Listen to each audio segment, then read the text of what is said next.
جب حالات بہت کٹھن ہو گئے مکہ المکرمہ کے اور اللہ کی طرف سے ہجرت کا حکم آنے والا تھا، تو حضرت ابو بکر رضی اللہ تعالی عنہ کو حضور نے کہا کہ اے ابو بکر تیار رہنا، امر الہی کے آتے ہی ہم اس شہر کو چھوڑ دیں گے۔ اور پھر وہ وقت آیا کہ جب کفار نے حضور کے گھر کا محاصرہ کر لیا، آقا کریم علیہ السلام کو معاذ اللہ شہید کرنے کے ارادے سے ارد گرد جمع ہو گئے۔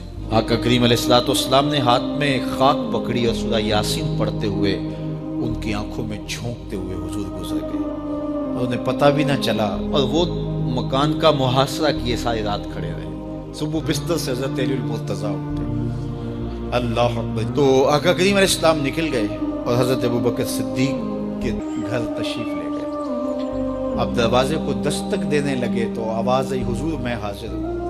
حضرت ابو بکر صدیق تیار کھڑے تھے، تو کہا ابو بکر تم تیار ہو؟ کہا حضور آپ نے کہا نہیں تھا کہ تیار رہنا، کبھی ہجرت کا حکم آ سکتا ہے، تو میں تو اس دن سے ہی تیار رہتا ہوں کہ کب حضور آئیں اور جو فرمائیں میں وہی کروں۔ اور پھر وہاں سے لے کے حضور کو وہاں تک گئے، اور جبل سور کی چوٹی پر وہ غار ہے، اللہ اکبر، اس غار میں جانے سے قبل حضور کو باہر بیٹھنے کا کہا۔ عرض کی حضور ذرا میں غار کے اندر کے ماحول کا جائزہ لے لوں۔ غار کے اندر اترے، پہلے اس کو صاف کیا غار کو، پھر دیکھا جگہ جگہ سوراخ تھے، تو اپنا امامہ پھاڑ کے قمیض اتار کے اس کے ٹکڑے کر کے ان سوراخوں میں کپڑا دے دیا۔ 2 سوراخ ایک روایت کے مطابق، اور ایک روایت کے مطابق 1 سوراخ بچ گیا، اس میں اپنی ایڑی رکھ دی، اور پھر آواز دی جان عالم اندر تشریف لائی۔ تو آقا کریم علیہ السلام غار میں چلے گئے، تو سیدنا صدیق اکبر رضی اللہ تعالی عنہ نے اپنی گود میں آپ کا سر رکھا اور حضور لیٹ گئے۔ اللہ اکبر، کیا منظر ہوگا! صدیق اکبر نے حضور کو دیکھا اور جی بھر کے دیکھا، اور ایسا دیکھا کہ کوئی اور شریک بھی نہیں تھا۔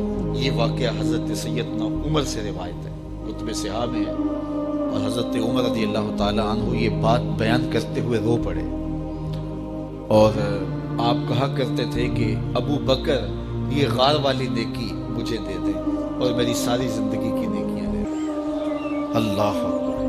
تو حضور علیہ السلام حضرت ابو بکر صدیق کی آغوش میں ہیں۔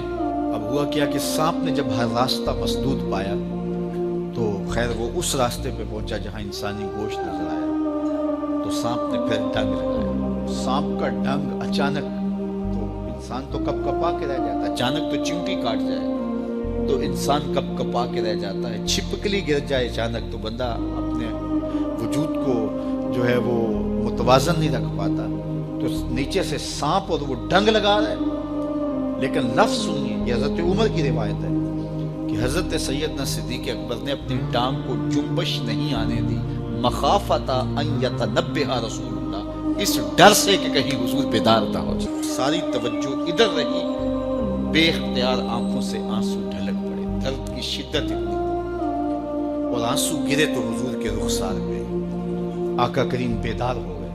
بیدار ہوتے ہی میرے حضور نے کہا مالک یا ابا بکر، ابو بکر کیا ہوا؟